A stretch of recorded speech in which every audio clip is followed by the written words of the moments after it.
নমস্কার বন্ধুরা, এই দেখো আমার মা তারার আসন এবং আমার মা তারা, যার নিয়ে আমি এর আগে অনেক কথা তোমাদের বলেছি।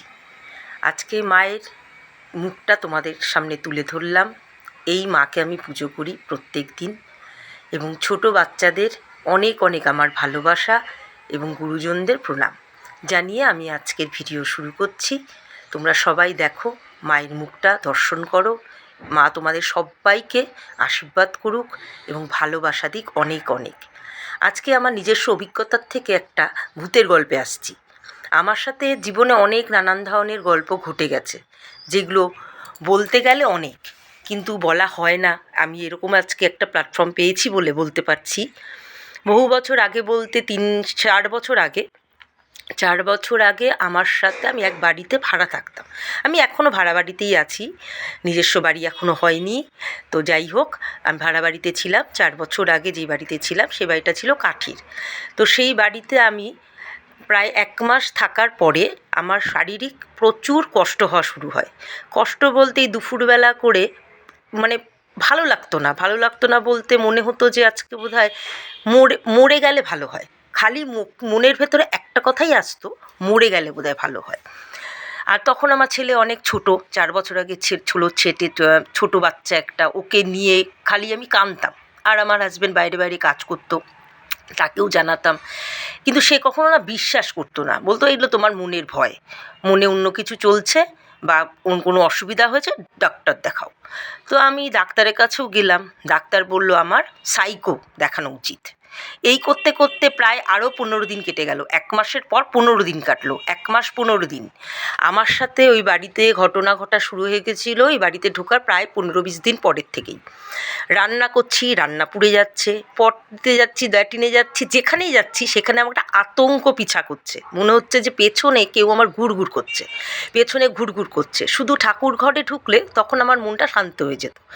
বাকি বেডরুম বলো, বাথরুম বলো, রান্নাঘর বলো, যেখানে আমি যাচ্ছি সেখানে আমার মনে হচ্ছে আমার পেছনে কেউ আছে, আমি একা না। এখন ছেলে মানুষরা তো সবসময় বাড়িতে থাকবে না, আমার বাচ্চা ছোট, তারও স্কুল আছে। তো আমাকে তো কিছু কিছু সময় একা থাকতেই হবে, একা রান্না করতেই হবে, শুতেও হবে। তারপরে আমার বোন আছে, আমরা 2 বোন।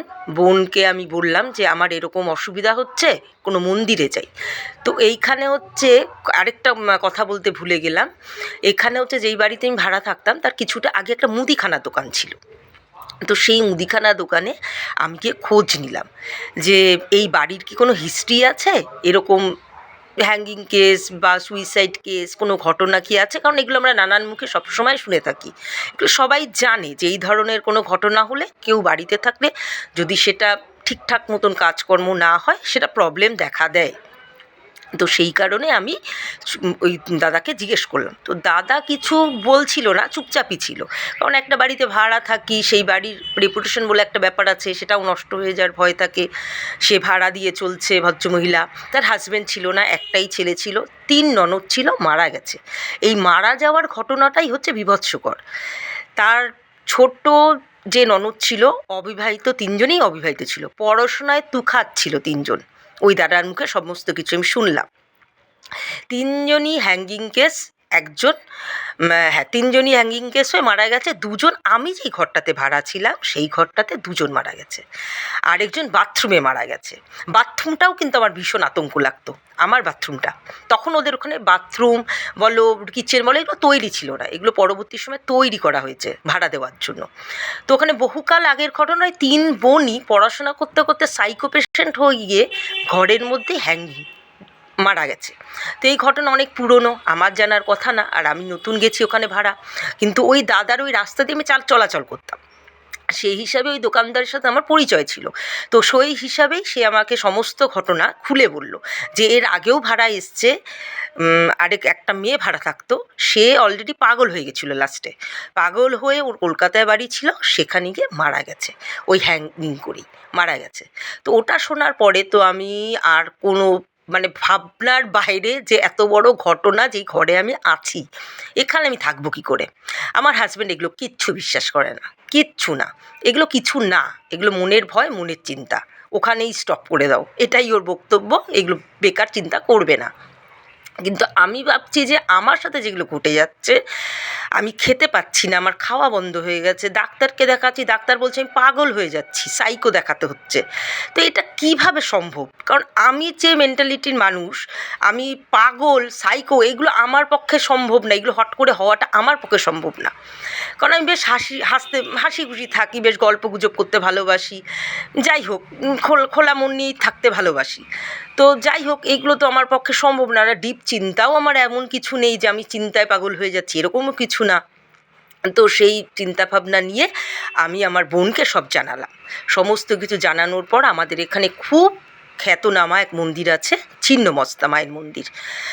আমি ছিন্নমস্তা মন্দিরে আমি সন্ধ্যাবেলা যাব বলে যাওয়া হলো না। পরের দিন দুপুরবেলা আমার বোন আমাকে নিয়ে গেছে। নিয়ে যাওয়ার সঙ্গে সঙ্গে আমার রাস্তায় প্রচণ্ড শরীর খারাপ হয়ে গেল টোটোতে। খুব শরীর খারাপ হয়ে গেল, আমি চলতে পারছি না। কোনো রকমে আমি মন্দিরের দরজায় গিয়ে দাঁড়িয়েছি গ্রিলটার সামনে। আমি আর ঢুকতে পারছি না। পাটা দিয়ে যে মন্দিরের ভেতরে স্টেপটা দেবো, সেই দেওয়ার মতন পরিস্থিতি আমার নেই। আমি ঢুকতে পারছি না। তো মন্দিরের সদস্যরা, যেহেতু আমি পুজো দিতে যেতাম, ওরা চেনে, তো ওরাই আমাকে জোর মানে টেনে নিয়ে গেল। কারণ আমার সেন্সলেসের মতন অবস্থা হয়ে গেছে, শরীর ছেড়ে দিয়েছে মন্দিরে ঢোকার পরেই। ওখানে যাওয়ার পরে বসিয়ে আমাকে মায়ের সমস্ত জিনিস দিয়ে ঝাড়া দিয়েছে। ঝাড়া দেওয়ার পর তাবিজ করে দিল। তো ওই ভদ্রলোক যে ছিল সে বললেন যে উনি ওই বাড়িতে থাকবে না, বাড়িতে থাকবে না। ওখানে হচ্ছে মানে খুব বাজে ঘটনা ঘটে গেছে। ওই বাড়িতে যদি দিদি গিয়ে আবার থাকে তাহলে কিন্তু একে রক্ষা করা যাবে না। সমস্তটাই ও শরীর দিয়ে প্রবেশ করা শুরু হয়েছে। এরপরে কিন্তু মাথায় চেড়ে গেলে একে আর বাঁচানো যাবে না। তো আমি ওই কথা শুনে আমার বোন আমাকে বাড়িতে নিয়ে গেল। ওখান থেকে আমি হাজব্যান্ডকে কল করলাম, বাড়ির থেকে সমস্ত ডিটেলসে বললাম। তো আমার হাজব্যান্ড তখন রাজি হয়ে গেল যে না, এত বড় ঘটনা যখন একটা মন্দির থেকেও বলেছে, ডক্টররাও বলছে এরকম ব্যাপারটা কী, তখনও চিন্তা করে হয়তো ভেবে দেখেছে। তখন আমরা নতুন বাড়ি খোঁজা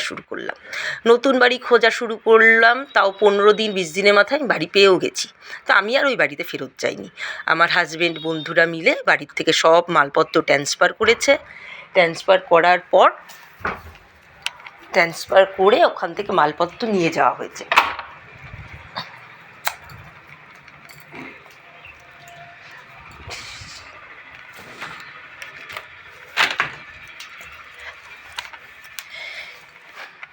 ট্রান্সফার করে মালপত্র সব নিয়ে যাওয়া হলো। তো তারপর ওখানে গিয়ে আমি থাকলাম। শরীর আমার খুব খারাপ হয়ে গেল। শরীর খারাপের পর আবার ডাক্তার দেখালাম। মন্দির থেকেই বলে দিয়েছিল ওনাকে ডাক্তার দেখাতে, তাহলে বেশ কিছু প্রোটিন ট্যাবলেট করে শরীর থেকে ভেতর থেকে একটা শক্তি পাবে উনি। তো যাই হোক, আমি ওই সমস্ত কিছু করার পরে হঠাৎ করে এই যে গল্পটা বললাম, এটার মূল উদ্দেশ্য হচ্ছে আমার মা তারাকে পাওয়া ঠিক এর পর থেকে আমি মাকে, মানে বন্ধুরা তুমি বিশ্বাস করতে পারবে না, আমি যে এখন বলছি কথাটা আমার গায়ে কাঁটা দিয়ে উঠছে। আমি স্বপ্ন পাই ওই বাড়িতে, স্বপ্ন পাই যে আমি তারা বলে কোনো মূর্তি চিনতাম না। শুনেছি মা তারা এরকম শুনেছি, কিন্তু আমি মূর্তি হিসাবে, মায়ের মুখ হিসাবে কিছুই জানতাম না। তো আমি দুপুরবেলা স্বপ্ন দেখছি, আমি টোটো করে আমার হাজব্যান্ড আমার ফ্যামিলি নিয়ে একটা গাড়ি করে, মাটির রাস্তা, সম্পূর্ণ মাটির রাস্তা, ইটে ইটে গাঁথা একটা বিশাল মন্দির। সেখানে সবাই জয় মা তারা বলছে, জয় মা তারা। আর কোনো এক মহিলা কণ্ঠে আমাকে বলছে, তুই গলায় হলুদ সুতো পরবি আর তুই মা তারা আমার মন্দিরে এসে পুজো দিবি, এবং ওখানে যে ভিক্ষার্থীরা থাকবে তাদের ডালা ভরে প্রসাদ খাওয়াবি। আমার প্রসাদে হবে পটল আলুর ডালনা, যেই পটল তুই কিনে নিয়ে আসবি, আর হবে পোলাও, শোল মাছের মাথা। তো আমি হট করে উঠে বসেছি, বসে আমি আমার হাজব্যান্ডকে বলছি যে এটা কী ধরনের হলো, আমি তো মা তারা এরকম মূর্তি কোনো দিন দেখিনি, এটা কি আছে? তখন বললো হ্যাঁ, বীরভূমে মন্দির মা তারার, তো বিশাল মন্দির, যদি এরকম স্বপ্ন তুমি পেয়ে থাকো তাহলে চলো। তারপরে আমরা 20-25 দিন পরে মা তারা মন্দিরে গেলাম।